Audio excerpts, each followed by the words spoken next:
Season 1 of Sex Education follows Otis Milburn and the other students at Moordale Secondary School. Otis has a few hang-ups when it comes to sex, due to his single mother Jean being a very open and free-spirited sex therapist, and having witnessed his father cheat on his mother as a young boy. Otis's best friend is Eric, the gay son of a religious Ghanaian Nigerian family, and Otis's crush is Maeve Wiley, an intelligent outcast whose rough family life leads to self-destructive tendencies. There's also Jackson Marchetti, the head boy at Moordale who struggles to just be a kid amidst the lofty expectations placed on him by his mothers. Adam Groff is the headmaster's son who bullies the other students due to his own insecurities and the extreme pressures of his father. Aimee Gibbs is a member of the popular mean girl clique the Untouchables, but secretly she's best friends with Maeve, and a people pleaser to the point of it being a detriment to herself. Other members of the Untouchables include Ruby, Olivia, and Anwar, the only other openly gay student at Moordale and the crush of Eric. And then there's Lily, an eccentric writer of alien erotica who desperately wants to lose her virginity. Throughout Season 1, Otis develops a crush on Maeve, and the two decide to start a sex therapy clinic to help the various sex and relationship problems of the other students at Moordale. Otis is using knowledge he's picked up over the years from his sex therapist mother, while Maeve is running the business side of things, needing the money to help pay her rent as her parents and older brother are absent from her life. The clinic ends up becoming a huge success, and Otis helps many students along the way. He teaches Aimee to be her own person and to pursue and communicate her own thoughts and feelings instead of living for others. This eventually leads to Aimee breaking up with her Untouchables friend group and publicly siding with Maeve. She also breaks up with her bully of a boyfriend Adam and eventually ends up with nice guy Steve. Otis also helps Lily come to terms with both her obsession and internal anxieties over losing her virginity. But Otis's preoccupation with his new side hustle and his developing feelings for Maeve create tension in his relationship with his best friend Eric. Throughout the season, Eric finds confidence and comfort in himself, reconnecting with his family's religious beliefs, realizing the love and support of his father, confidently displaying his true self to the school, and even striking up a secret relationship with the repressed bully Adam.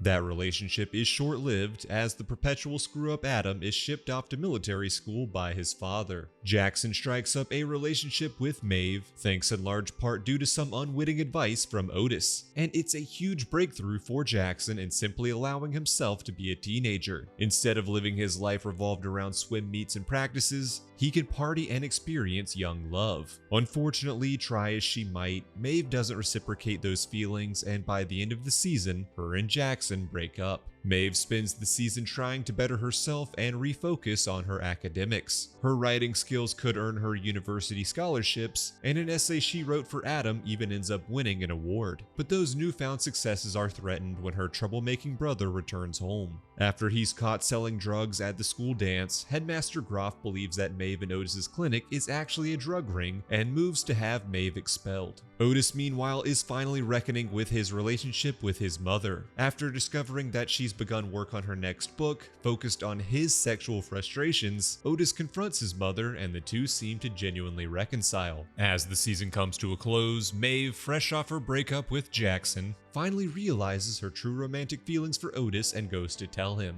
Unbeknownst to her, Otis has finally moved on from Maeve and started a relationship with a new girl, Ola. And unbeknownst to Otis and Ola, their parents Jean and Jakob have started a relationship of their own, creating a very messy situation. Season 2 of Sex Education finds the students of Moordale in a whole assortment of new positions. Otis and Ola's burgeoning relationship is still going strong, but the revelation that their parents Jean and Jakob are also dating creates a new rift between Otis and Jakob and Otis and his mother, which is only intensified when a chlamydia outbreak at Moordale forces Headmaster Groff to bring on Jean as the school's new sex ed teacher. Maeve has been expelled from Moordale, but with the help of English teacher Miss Sands, she's able to convince Headmaster Groff to let her return. Back in Moordale, Maeve and Otis restart their sex clinic, but having Jean at the school offering free and professional advice to the students puts a bit of a damper on their business. And the close friendship and business partnership of Maeve and Otis creates tension in Otis's relationship with Ola. Eric is still buzzing over his brief fling with Adam Groff, which was cut short after Adam was sent off to military school. A new French student named Rahim arrives at Moordale, and the entire school school takes an interest in him, but Raheem only has eyes for Eric, and the two enter into a relationship. That relationship is complicated when Adam is kicked out of military school after drugs are planted in his bunk, and he takes a job working at a shop under Raheem's apartment. Eric becomes caught between being in a comfortable relationship with Raheem that allows him to be confident and out in public, and exploring a relationship with Adam, who is more repressed and closeted due to his father's oppressive rules.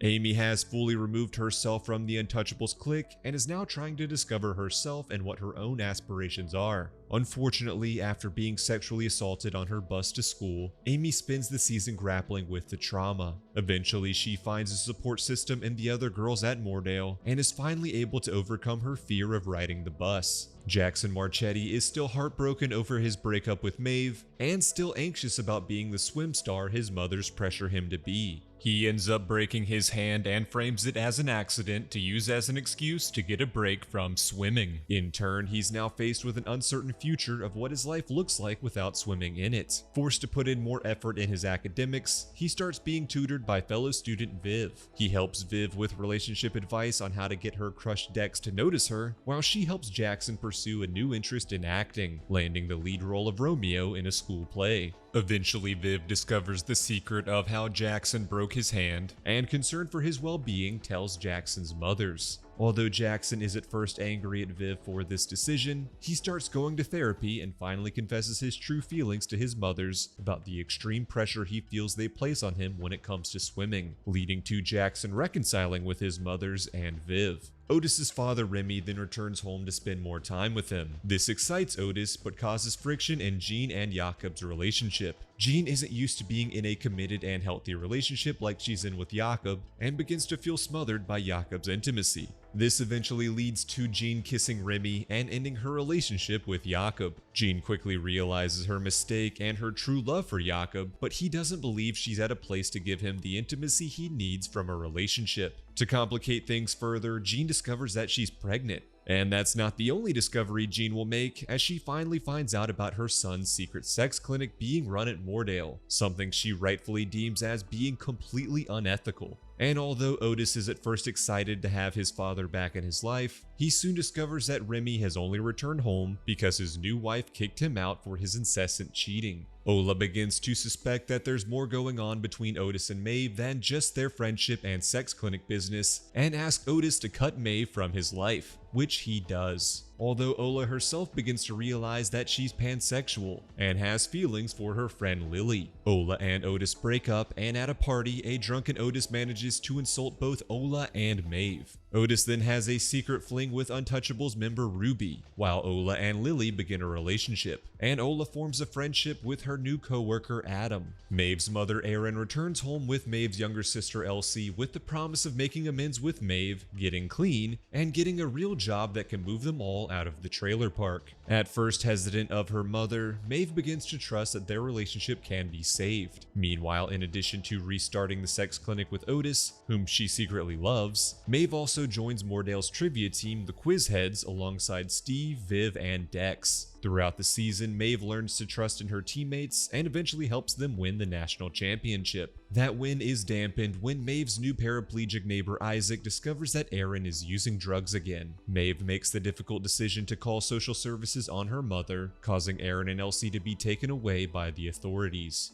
Headmaster Groff's marriage with his wife Maureen deteriorates due to his complete lack of emotions and empathy. When Maureen begins to seek friendship and advice from Jean on the matter, a jealous and spiteful Groff begins copying and spreading Jean's therapy notes around Moordale, causing complete chaos. Everything comes to a head in the finale, set largely around the school's production of Romeo and Juliet. With the support of Viv and his mothers, Jackson is able to overcome his performance anxieties to play Romeo. The play's director Lily has crafted an impressively intricate, albeit sexually charged show. This embarrasses Headmaster Groff in front of the chair of the school board, and he tries to shut the production down. But it's actually his son Adam who fully derails the show by running on stage and publicly declaring his true feelings for Eric, who reciprocates. Headmaster Groff proceeds to have a bit of a public meltdown, accusing Jean of corrupting the students' minds. Otis stands up for his mother, and the school board chair puts Groff on leave. As the season comes to a close, Otis is resolved to confess his true love to Maeve.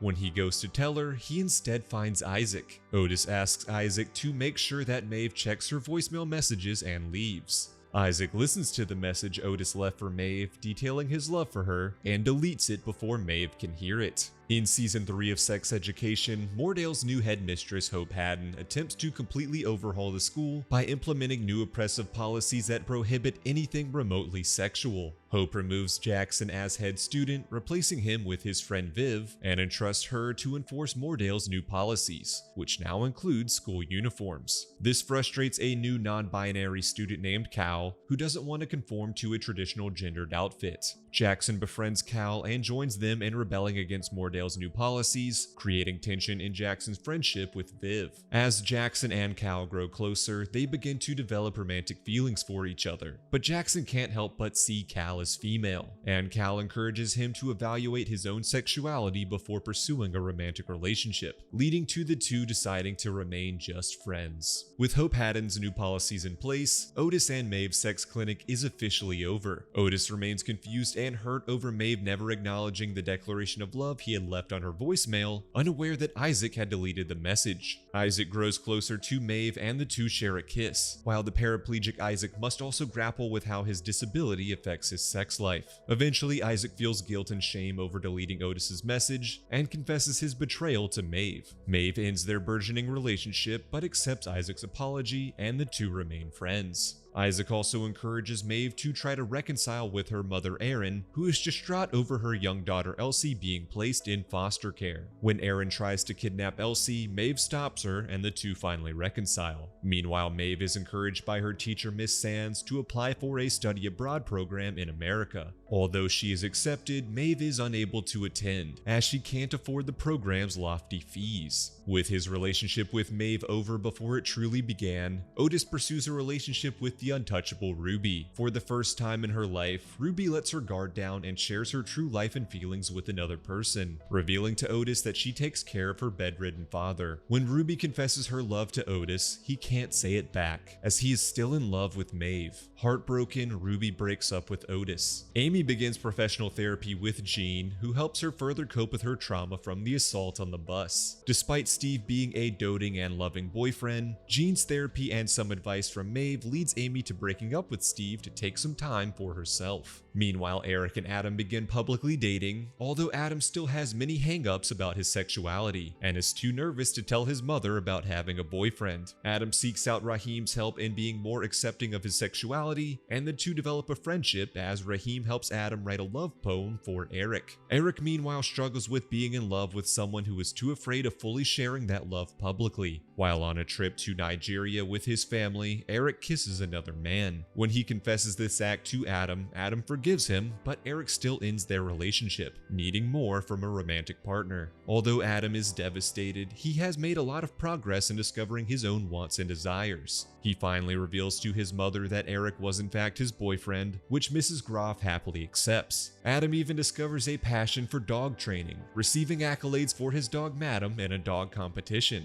Adam's disgraced former headmaster father Michael moves in with his brother Peter after being kicked out of his family home. Peter is rich, shallow, and dismissive of his younger brother, constantly shaming him for his failures. Michael struggles with finding a new job and eventually tires of his brother's abuse and moves in with Moordale teacher Mr. Hendricks. Michael then reluctantly begins therapy with Jean, who encourages him to discover what makes him happy, leading to him developing an interest in cooking. Michael stands up to his bully older brother and makes amends with his ex-wife. Though she accepts his apology and sees the real change he has made in himself, Maureen Groff turns down Michael's proposed romantic dinner. As Lily and Ola develop their new relationship, Lily begins to struggle with Moordale's new strict policies. Hope publicly shames her for her sexual quirks, while Ola is dismissive of her passion for alien erotica, causing a strain in their relationship. Lily becomes depressed and abandons her passions, leaving Ola feeling guilty. She has Otis give Lily a pep talk to reignite her passions, leading to Lily and Ola reconciling.